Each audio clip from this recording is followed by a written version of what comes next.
Hello everyone, this is 1995 Express, and this is my first video of 2016. 2015, the year of revival has come and gone. This is my revival. Oh, come on. Don't think I'm only referring to Selena Gomez. I'm also referring to the interest in the lore of the Railway series, Thunderbirds Are Go, Danger Mouse surprisingly, and a whole new series of the Kingdom Keepers. The only thing we haven't been able to revive yet is Shining Time Station, the Thomas and the Magic Roads Director's Cut, and the ultimate friendliness within the Thomas fanbase community. Rotters. Anyway, we have a questions and answers video to get through, so let's get started.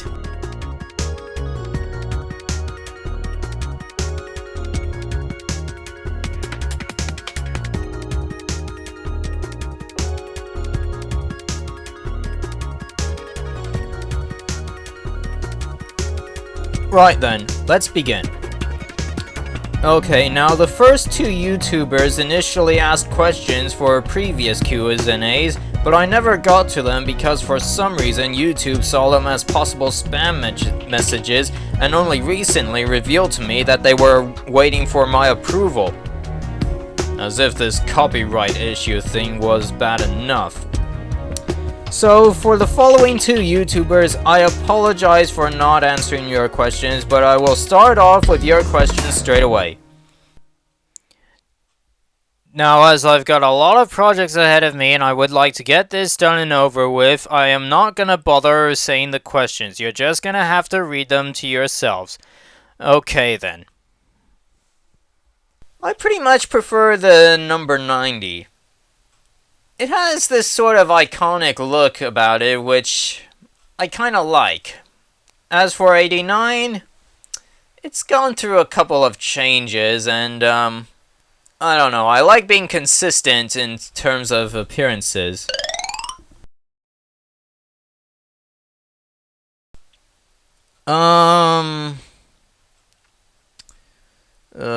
This is getting tough. How do I work my way around this?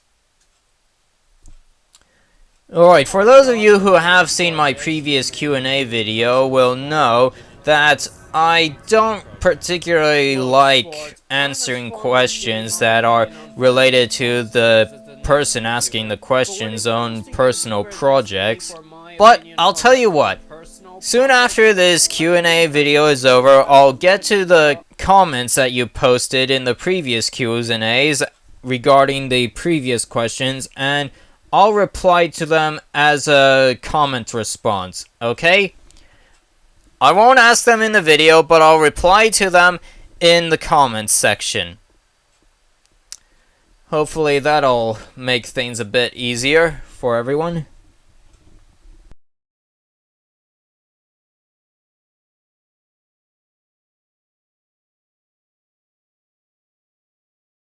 I think it's terrific that the original models are being rescued and displayed. Not only does it show how much people care about Star Tugs and remember them, but it also shows that they're willing to remind others about the show and introduce it to a new generation.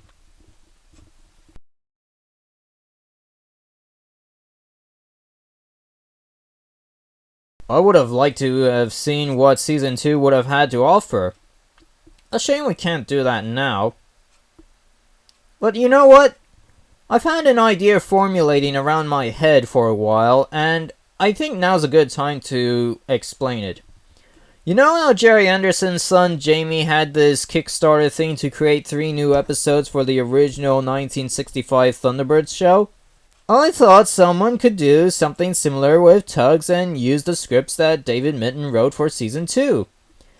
Of course, those scripts would have to be located first, and they'd need to receive approval to use these scripts. It might be a stretch of an idea, but hey, some of the director's cuts footage of Thomas and the Magic Railroad has already been found, and it might be worth something to look into. Now, as for the style of the series, I'm not sure whether to use the original models, create new models altogether, or just use CGI. But one thing I am sure about is that an entirely new voice cast would be needed.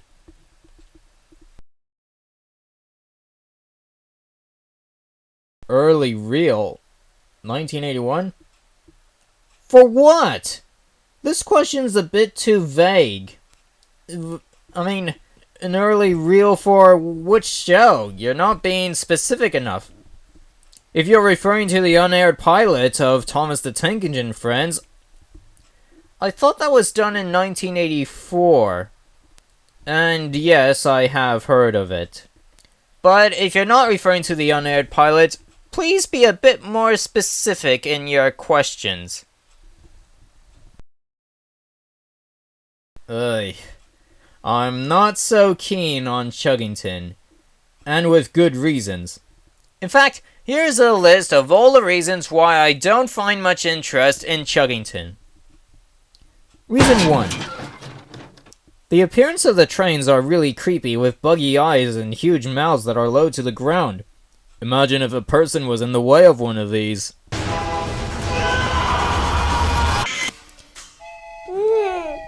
Reason 2. While based on real engines, the designs are simplified and basic compared to Thomas and Friends. Come on, you couldn't even finish the caboose end for Brewster? Reason 3. The railway doesn't function like a real railway as much as it does as a school. Chuggington is where younger trains, also known as trainees, learn to become professional locomotives, chuggers.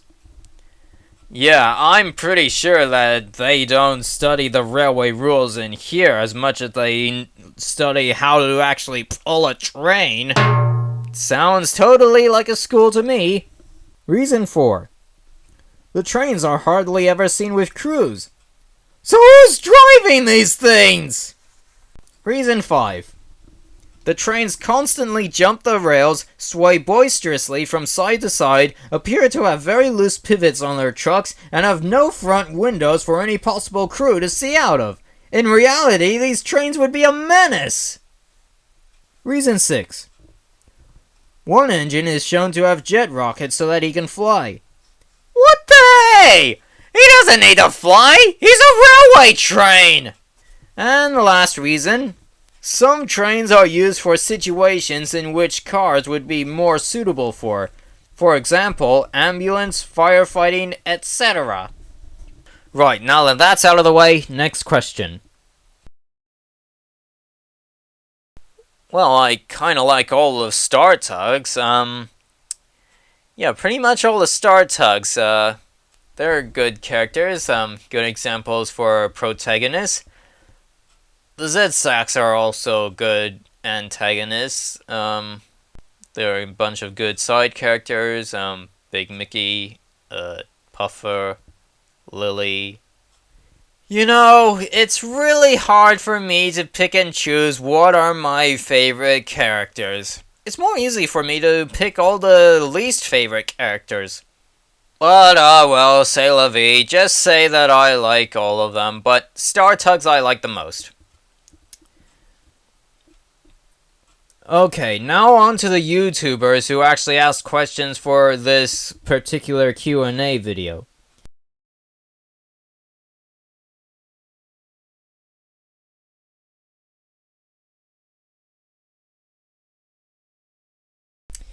Yes, I have seen the videos on these channels. I think I brought that up before, and, well, I think they're creative and funny, and quite the examples of a time that's passed.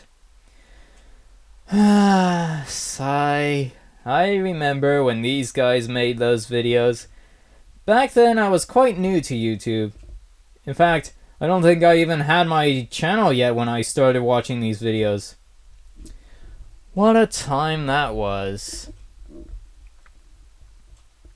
But it's all in the past now. Next question.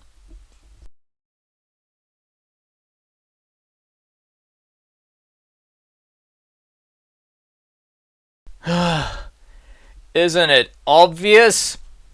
I've been literally talking about this for every single Q&A video that I've done. I would like Hidden Entertainment to make an American steam engine character based on a Great Smoky Mountains Railway GI Consolidation Class S160!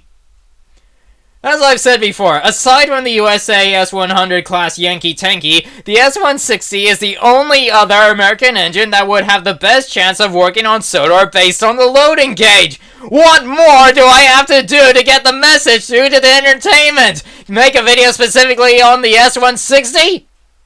If I ever see an S160 engine appear in either Seasons 20 or 21, or however many more they plan, I will retire a very happy person.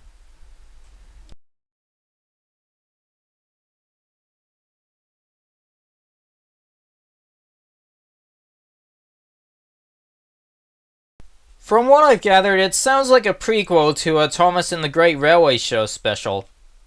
I hope that's the case. I've even made a video discussing the subject on that. But all in all, the Great Race sounds interesting.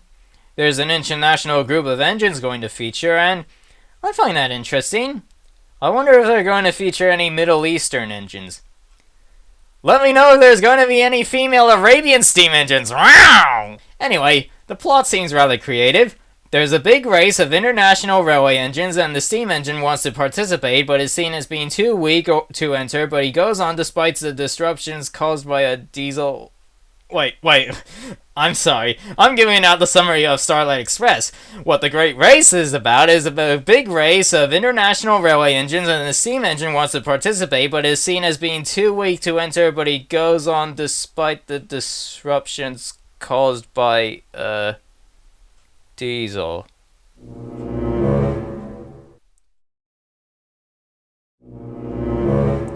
Mr. Brenner, are you plagiarizing Andrew Lloyd Webber? I mean, now that I think about it, this plot is almost a lot, if not exactly, alike Starlight Express. I mean, we have the underdogs, Rusty and Thomas, who are both steam engines. There's a race in the storyline. International engines are featuring. Rusty and Thomas are seen as not worth it to participate, and they have to fight off Greaseball and Diesel, both of whom are diesels. I wouldn't be surprised if Edward was serving as a guide like Papa McCoy, and Lady reappeared in a role similar to the Starlight Express itself. I would be even more surprised if they reintroduced the spiteful brake van to play the role of CB, and introduced a new electric locomotive to play the role of Electra. Plus, there's going to be 12 international engines in the Great Race, 11 of which have a 100-to-1% chance of being the same nationality of those that have appeared in the various production runs of Starlight Express. In most runs, they've had engines from the USA, France, Italy, Germany, Russia, Japan, and the UK. In the All Nice tour, they had 2 additional engines from Canada and Mexico, and in the Mexican production, they had engines from Argentina, Brazil, and the Orient. Heck, India counts as being part of the Orient, so I would not be surprised if all the other engines were from the same countries as those that I have listed. But if that's the case, then... oh, bother. No female Arabian steam engines.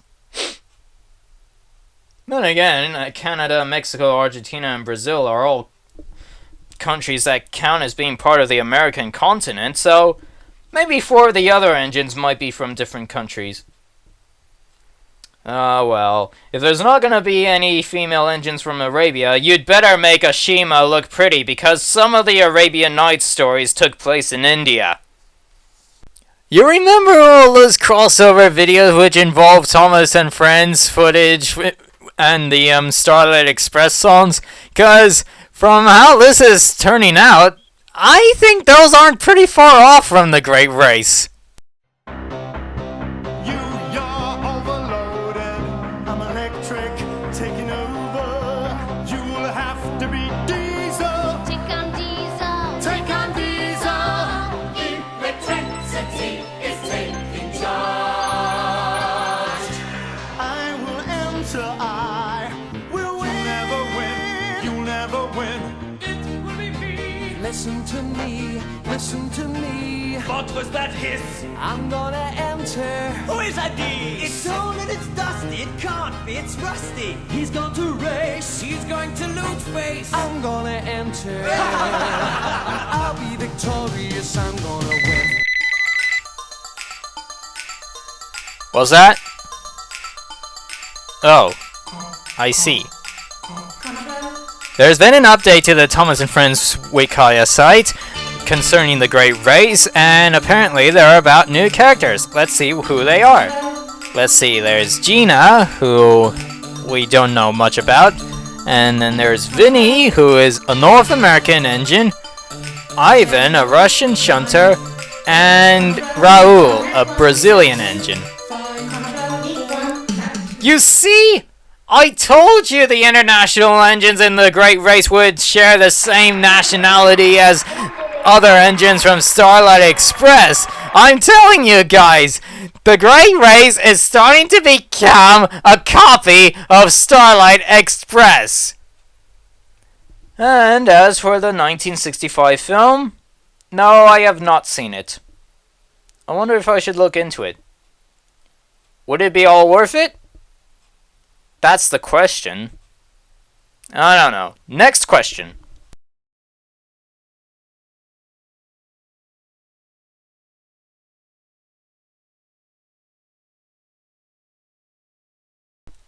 I can't really judge steam engines by their time period.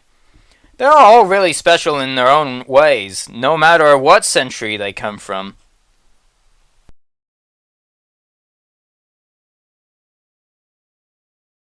I already got a chance to drive a real steam engine during my trip to England.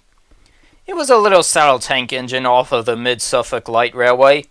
Not my first choice per se, but better than nothing.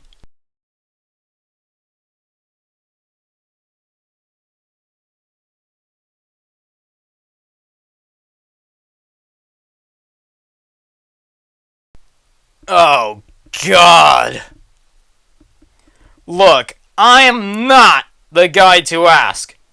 Sure, I've watched about 3 or 4 episodes of My Little Pony, but that doesn't make me an expert on the show. Like I've said before, I am not a brony.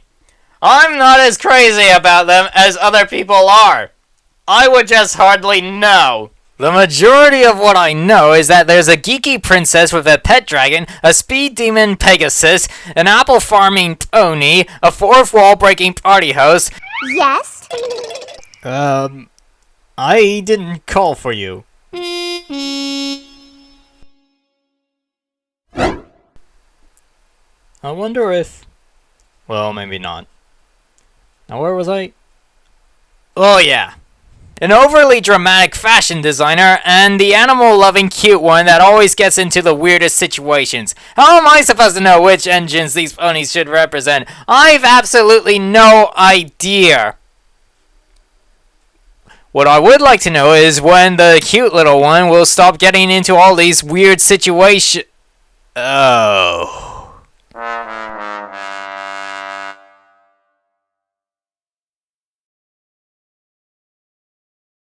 Yes, I've heard of that steam engine. It's okay in its own way. It's not as attractive as a Stirling, but that's my opinion.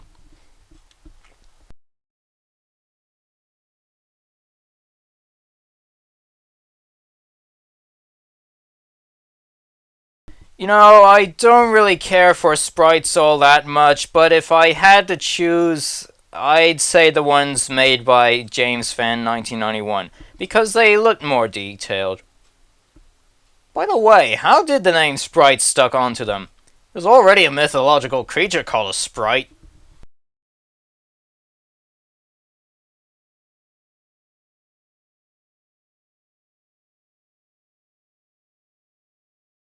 I have a train software actually, the 2004 version.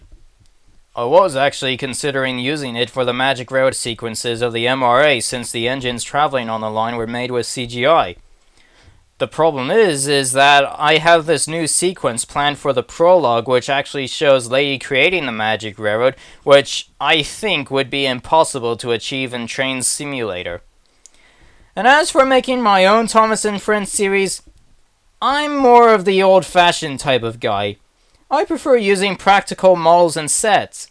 I mean, you can create whatever you want with computer simulations, but there's one thing that it generally lacks.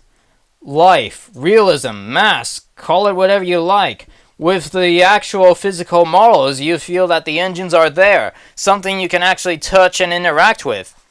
And to add to that, creating practical sets shows the creator's handicraft, their identity in their handicraft. With Train Simulator, the only way you can identify the creator's style is with their storylines. Other than that, there's not much identity in the simulator world. With handcrafted sets, you can fully tell who made them, and it makes them all the more recognizable and relatable. Also, it's a gift to create something directly from your own hands and not just using a mouse, code, and renderings. I find it fun to create model buildings, tracks, and engines. I'm not giving any of that up for any simulation world.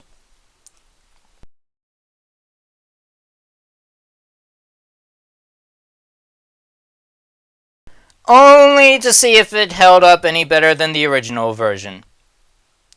In a way it does, given that the story was expanded upon, but like I said, I hate jump scares, and this still has elements which are relatable to The Exorcist, so I don't like it all that much. On a side note, why does Timothy have the number 0? Have you ever seen any other engine that's been registered as number 0 on any railway? No, because 0 means nothing, which technically makes Timothy nothing, so he's nobody! Nobody.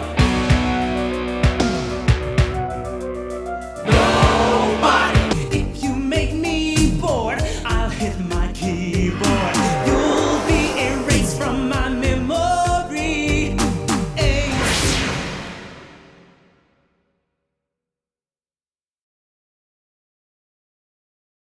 Two sides of the same coin, an S160. What? Look, like I said before, it was an engine used both in the USA and the UK, and my heritage is divided by American and British. So I'm choosing the S160 for both, and that's that!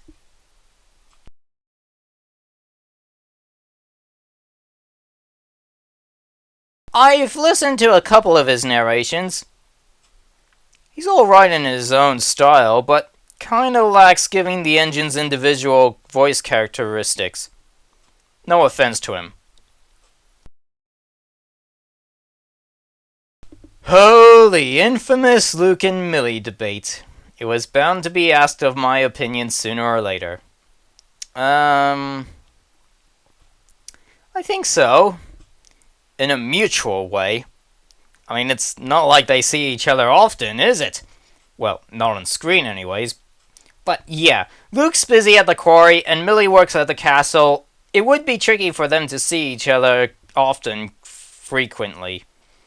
So, yeah, mutual friends is all they are.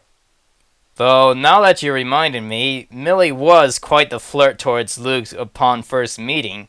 Why don't you stay here for the rest of the day? I could show you around. Then again, Luke is a cute engine and Millie would definitely see that. Plus, she is French, and you know how the French are. All about romance. L'amour, le petit train va pour l'amour. Did I say that correct? I think I need some lessons from someone who actually knows French. I've listened to some of his music renditions, but I haven't seen any of the stories from him. Might check them out.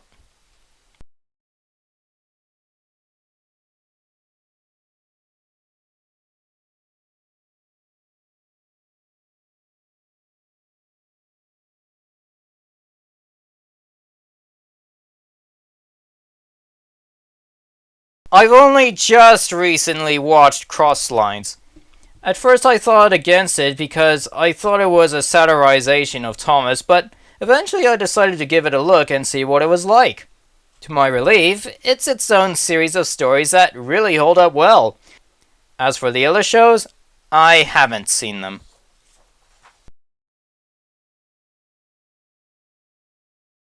I'll definitely take Britt Allcroft and Andrew Brenner over Sharon Miller any day.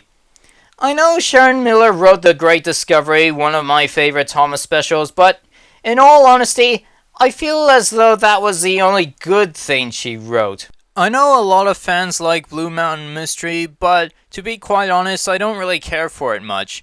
I felt that the pacing was too slow and the dialogue needed much improving. That's just me personally, don't let me get to you. I feel as though there's a bit of lack of appreciation towards Britt Allcroft these days. Why? The stuff she's done aren't as bad as Sharon Miller's work. Come on, guys. Allcroft's the one who brought you Thomas the Tank Engine onto the television screen. Without her, we'd still be waiting around for a TV show to appear.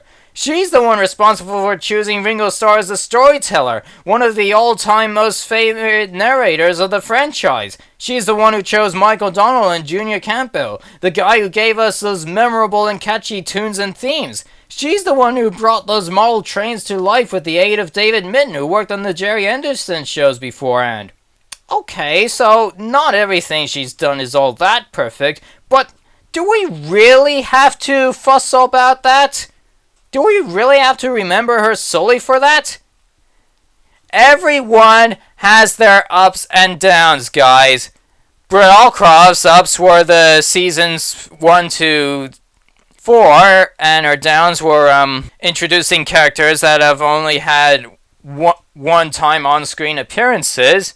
But in all honesty, the other guys haven't been really all that good either. I mean, look at Sharon Miller. She wrote The Great Discovery, and yet she also wrote Fiery Flynn. Ugh. Firebox on fire, you. Ugh.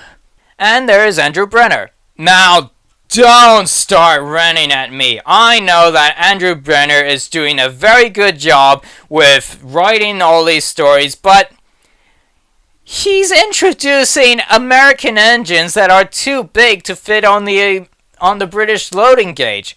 And he also introduced Samson. Point is that everyone has their ups and downs. Nobody's perfect. Life's not entirely perfect. Life's just a learning curve to the afterlife, which is perfection. I think it's high time that someone needs to share that message around. This life's not a perfection, it's a learning curve. Everyone's going through their learning curve for the perfected life in the afterlife. Start sharing that, people, and I think, maybe, just maybe, the issue within the Thomas fanbase community will end.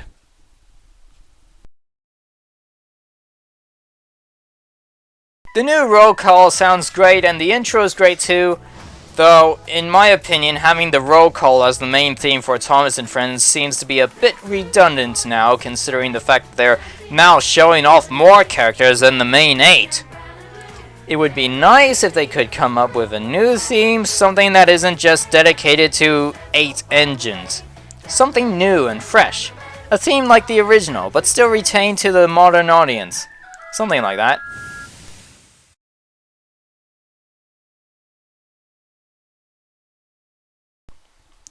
Well, technically speaking, it would be last year, but yes, I have. Even though I don't like the subject of Timothy the Ghost Train, I actually did enjoy this. It has creative dialogue, funny plot twists, and a brilliant ending.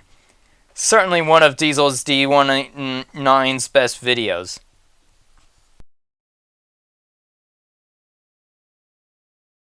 I saw Inheritance from that series. It has an interesting plot, though I was a bit thrown off as to how Stephen Topham Hatt was portrayed. I was also thrown off by Ryan's attitude. I know that him being described as an E2 class engine was in reference as to how his wooden railway model is the exact same shape as Thomas, but jeez, what a jerk he is! I prefer Eddie Redmayne's performance of Ryan instead of this incarnation.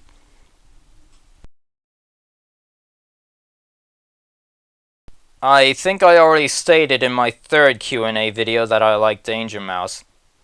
It helps to look back at past videos. Anyways, favorite video. Sorry, favorite episode. Oh.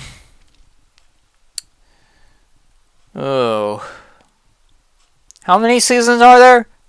Cause I've only watched seasons 1 and 2, and yeah, I don't think that would be enough to pick out a favorite episode out of the entire series. But yeah, I'll have to get back to you on that because it's been a long time since I last saw Danger Mouse, and I can't really think of any episodes off the top of my head.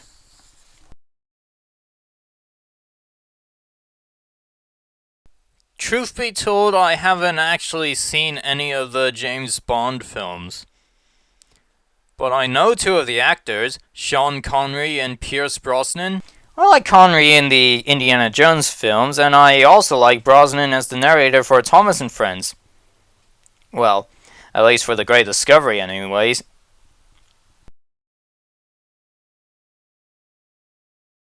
You mean the British Railway stories? Yes, I think it's a very creative spin-off series of Thomas, with original characters and storylines. I even have their book.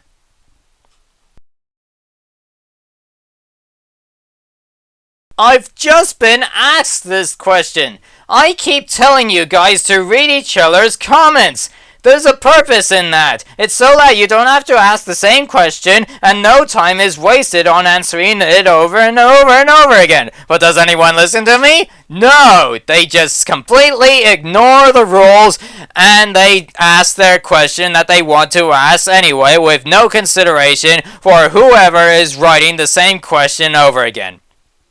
Speaking of breaking rules, this leads us to our next question.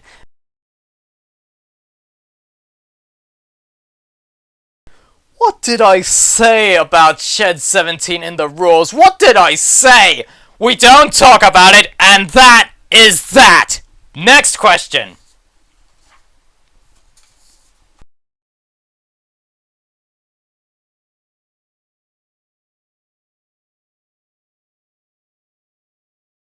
That depends on whether or not it will be brought to attention to the TV team. I was kind of hoping that it would be used as a reintroduction of Lady. Then again, it might make her look chunky. I don't know.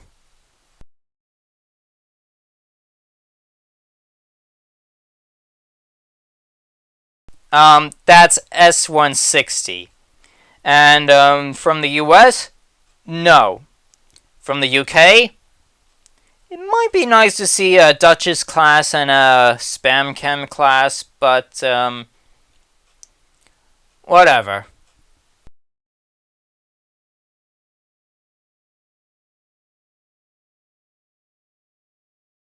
I would if I had the time. The thing is that they often throw it at the last possible second. Truth be told, I don't know who it is. What I can gather is that they are obviously a huge fan of Rosie, seeing as how they always seem to throw the bomb to defend her case. Whether it be her being too basic or her being pink. It's a rather unjustly way of doing so, but then again, these people are just so corrupt.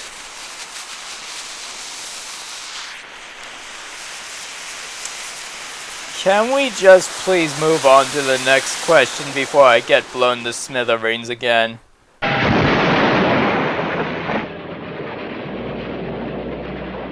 Wile E. Coyote. Super genius.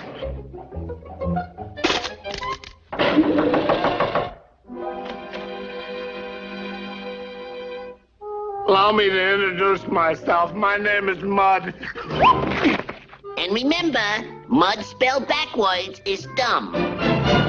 Several bad puns later.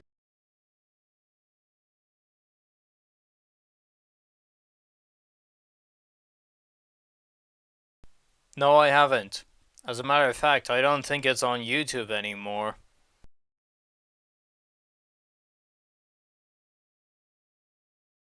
I did like the story of Fowler's Ghost.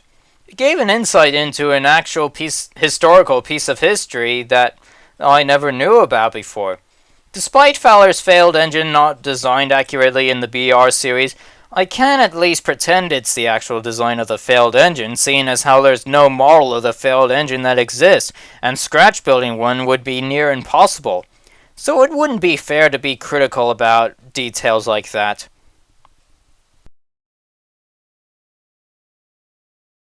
Yes, I did. I heard they were building a new one. Good luck to those guys.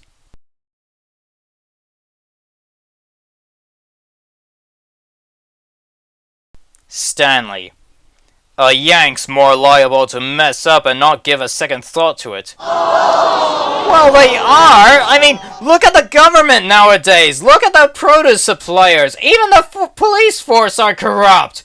They're supposed to be crime fighters, not freedom fighters! They're supposed to protect our citizens as the law states, not use the law as an excuse to beat people to death and get away with it!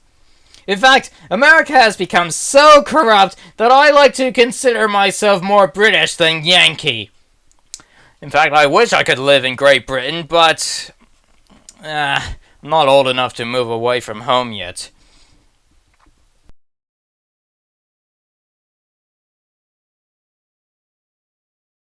Okay, I've only seen Equestria Girls and not the others. It's an okay film, I guess. I'm saying okay a lot. Never mind. I'm not so certain about the main villain becoming a she-demon. You know, for kids! I am quite certain that not a lot of parents would want their little children asking for dolls meant to represent demons.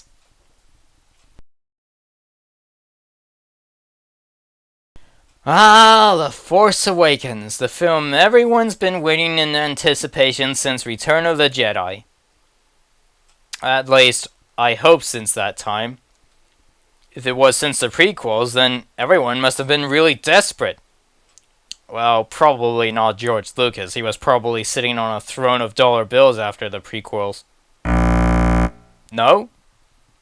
Oh, right, he donated to charity after he sold Star Wars to Disney. Well, can't make currency jokes anymore. What else should I do? Oh, never mind the GL jokes. I've got nothing. Anyways, The Force Awakens. Well, I can only hope that the plot lives up to the title, because realizing the full extent of the Force really sounds interesting. Hey, I meant the spiritual Force, not that scientific midichlorian rubbish. Why does science have to be such a spoiled sport for creative stories? I know it's important in real life, but in fiction, it pretty much makes things bad one way or another. A doctor making a man out of multiple of zombie pieces, the puzzle man becomes a monster, because of science. A bunch of people live in the neighborhood of a man in a red and blue costume, they become psychopathic criminals, all because of science. A girl plays with a cursed game board, she gets possessed by a demon who takes his time and becomes all the more powerful until he cannot be eliminated unless the spiritual will drives it out, because of science. A man creates a hybrid species of human steam engines, every single one of them gets murdered, whether it be by explosion, burnout, or inexplicable self-rupturing, because of science. Man trying to develop revolutionary technology, it backfires, leading to an apocalypse created by wars of man and artificial intelligence because of science. People can learn to touch into their spiritual being and use it for beneficial purposes. Apparently, you have to have a number over a minimum number of microcells in order to use that power. All because of science! Let's face it. No matter how many stories you write that involve science, there's always going to be some certain downfall in one variation or another. That is why I choose spiritual power over science. This is why I write the Magic Red Adventures instead of some rotten piece of analytical rubbish like Shed 17. Remember that science is a man-invented study, spiritual power is created by God, and I'd rather follow God towards light and beauty instead of studying paths towards horror and ruin. Well, on the bright side, The Force Awakens will no longer feature that psychopathic emperor. I really hated him. Speaking of the Emperor, isn't his entire throne room made out of metal? And isn't metal a conductor for electricity? So, even though this seems very likely to be a George Lucas thing, wouldn't there be more electricity bolts shooting all over the room?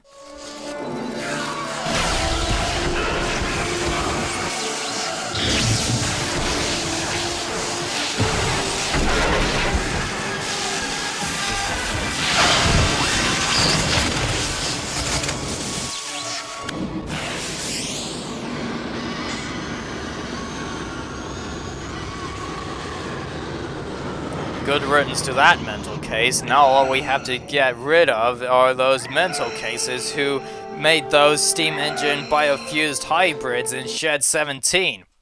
In fact, why not just blow the whole place up before Thomas can even get there?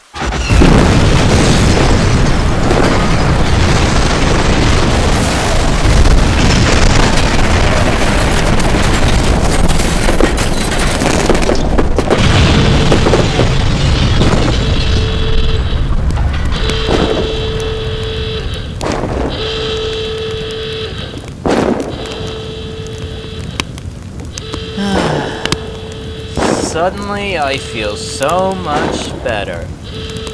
Oi! What have you done? Oh, wait, Thomas. I just rescued you and destroyed a total domain of satanic evil. Lucky I saved you. What are you talking about? I was just going to find out what was hiding in there. You've ruined it for me. Hey, you're welcome. That stupid controller was hiding something in there from all of us, and I was trying to see what it was, and now you've destroyed it. Well, let me tell you this. Had you gone in there, you would have been destroyed yourself. What was in there that would have destroyed me? Gross remains of cloned engines that should have been eliminated a long time ago. By the way, where's your crew? At home? I came here all by myself. You shouldn't have done that. You have a low water level and a very high temperature. You might have gotten yourself killed. Are you brainless? Hey, I can talk. The ability to speak does not make you capable of moving under your own will. Now get out of here. Not until I get what I came for. I need evidence to prove that the fat jerk is a bad man. That won't be necessary. How do you figure? Because you and this world is about to be cleansed back to its original state. Its real, true state. Milady?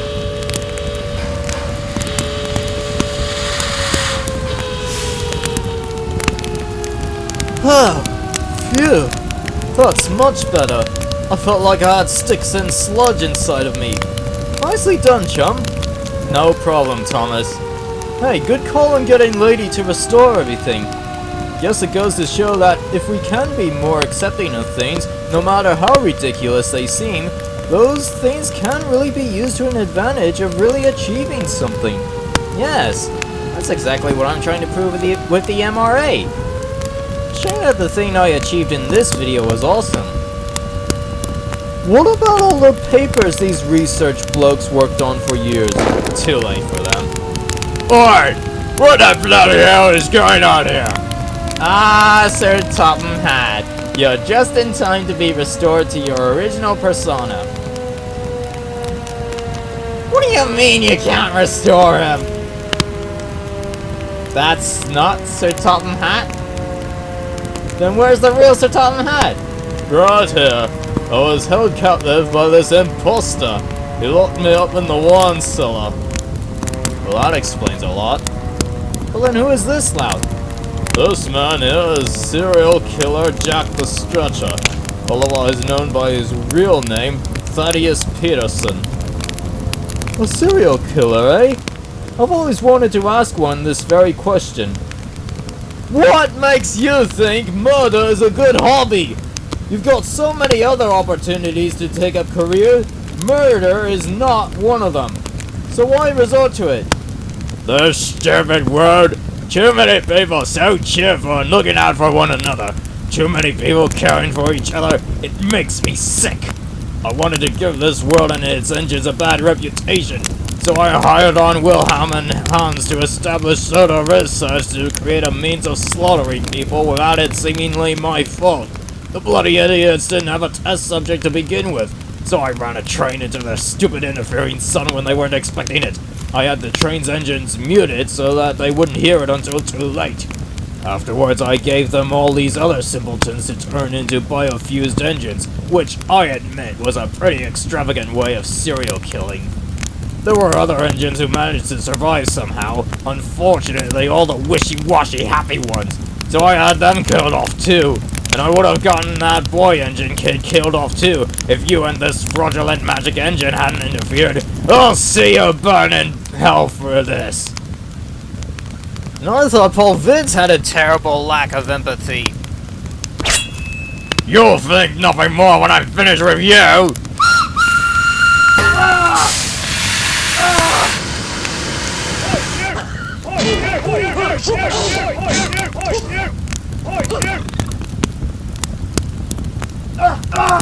Officers, arrest this man for kidnapping, hostage holding, abuse towards rail passengers, child slaughter, illegal scientific experimentation, holocaustic murder, framing, and attempted assassination. Personally, I think that the best sentence for him would be a taste of his own medicine, but since that's the most grotesque thing in a child-friendly universe, best we can do is give him 20 years in a straitjacket and insanity cell. Right, I'm off. I hope they still have those fish and chips and MC bun. You okay, chum? Not particularly, I'll be honest. Stressed myself out defending Lady against some bitter Twitter users, been attacked by horrific animatronics, suffered from bomb explosions by an unknown persona, watched said 17, had a mental breakdown and a fit of rage, received criticism from people who can't tell the difference between a black comedy and an obscene controversy and take delight in blasphemizing the Reverend Audrey's work by showcasing the Holocaust using your image, questioned my own interest in your franchise, went through the 5 stages of grief twice, vomited pea soup when I never had any, went out of my pacifist way to blow up a satanic funhouse, received a threat from a serial killer, gotten feelings of hopelessness concerning the fan base, if not angering a few individuals. Here's hoping for a better year in 2016. Amen to that. Well, now that this is all sorted out, I'd better get back to working on my questions and answers video. Great! No more of that biofused engine clinker nonsense. Thank goodness for that. Hello there!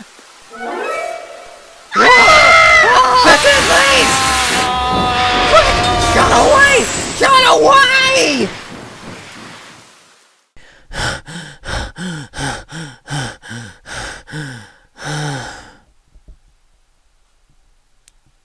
I don't know why Paul Vids decided to choose Thomas the Tank Engine as the subject for his video. The Diddleys are horrifying enough to be perfect examples of biofused engines. Oh well, enough of that. Next question. Oh. Well, that's a difficult question for me to answer because, well, my inspirations vary. In many cases, I think about the subject of what I'm discussing and look for appropriate lead-ins for anything that would be funny. For instance, when discussing about Who Framed Roger Rabbit and how it related to Thomas and the Magic Railroad, I thought about Bob Hoskins' audition for Thomas and wondered what jokes I could create from that. One of the first jokes was the rabbit bit. In Magic Railroad, Mr. Conductor gets a little bit excited from eating veggies left behind by a rabbit. Plane, drain, mountain, fountain, sausage, bicycle, toothpaste, beach, beach, beach, that's it, that's it. Then I remembered a line which Bob Hoskins says in Roger Rabbit to R.K.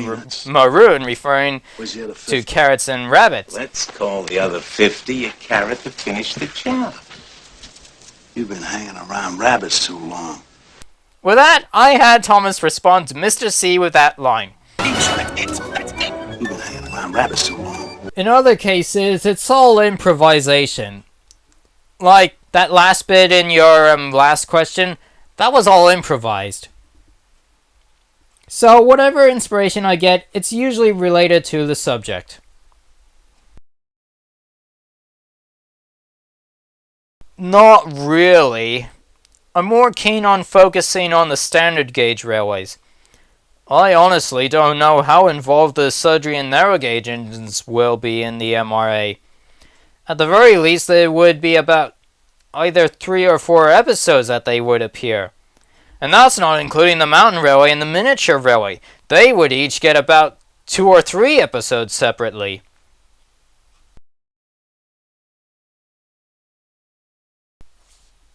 I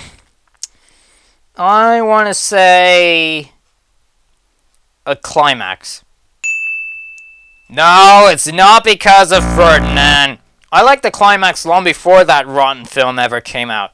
The reason why I like the climax is because when I first saw one, I thought they resembled the little engine that could. Of course, I later found out that the little engine was actually based on the C.P. Huntington locomotive of the Central Pacific Railway, but you still have to admit, the climaxes were still little engines that could. Except for Ferdy. He's dumb.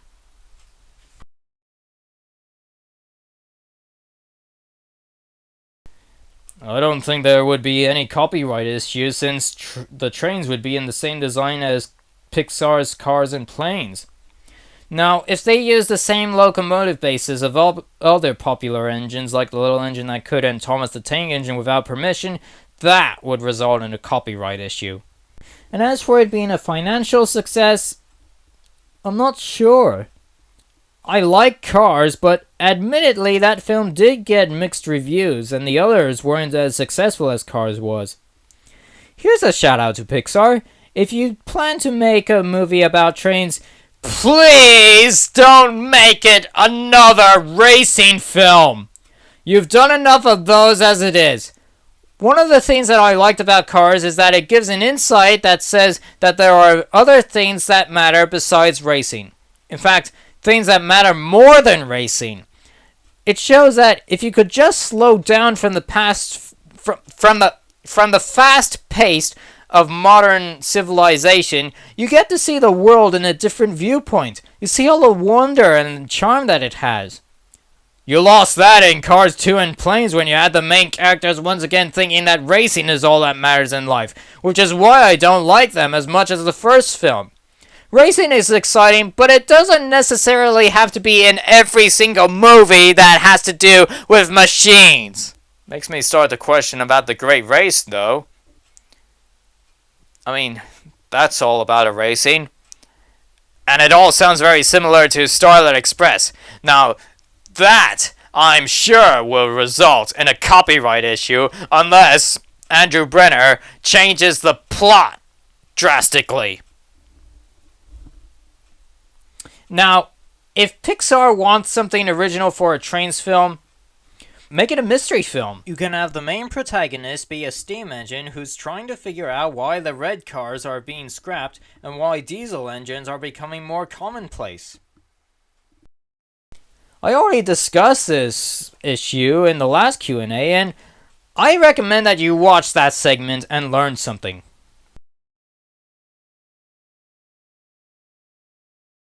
Well, 722 for one, and 614, and 2716,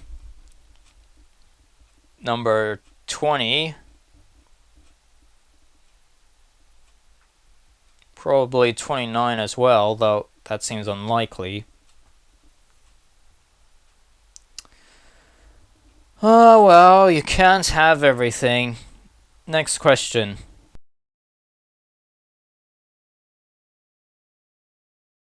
I've traveled through New Hampshire, that's for certain.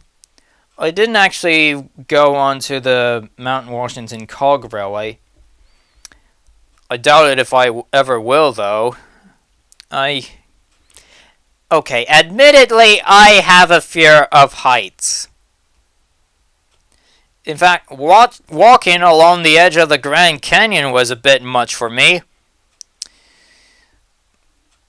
But I suppose there's a lot of fun in the journey, and Who knows? I might consider it, but I don't think it'll ever happen.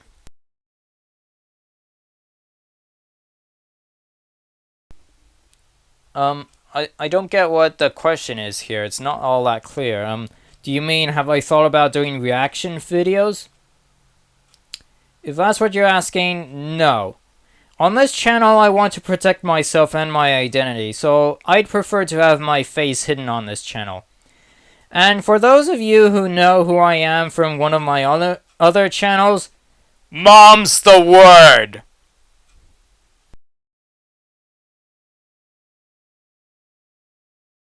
It's not really what it was, it's what it is. Yep, it's pretty much still around. The Thomas fanbase is supposed to be a community. The issue is that it's more of a war zone. What appears to me is that most of the people within the community have forgotten about compassion, acceptance, and forgiveness. I mean, I've encountered one of these blokes on Twitter when I tried to defend Lady's case about her appearing in the television series. I brought up so many valid points that would be most logical for her to appear in the television series. They just put me off and curse at me as if I was dumb. The imbeciles. They're the ones who are dumb. They're not making the community right. They're not making themselves good examples of a community. Unfortunately, this topic is so large that I can't really cover it in this video. I'll have to make a separate editorial video discussing this issue. But until then, that's all the questions that I have received. Now, remember, this is going to be the last Q&A video for a while, since I'm now going to be moving on to work on my own video projects, and I have so many projects on my hands that I can't really answer any more questions at the moment. But you can still ask any more questions that you have in the comments section before, and I'll be sure to store them away until the moment is right for me to bring up another questions and answers video. Okay, that's it for me. Here are the rules. Be sure to look them over and follow them. Cheerio, everybody.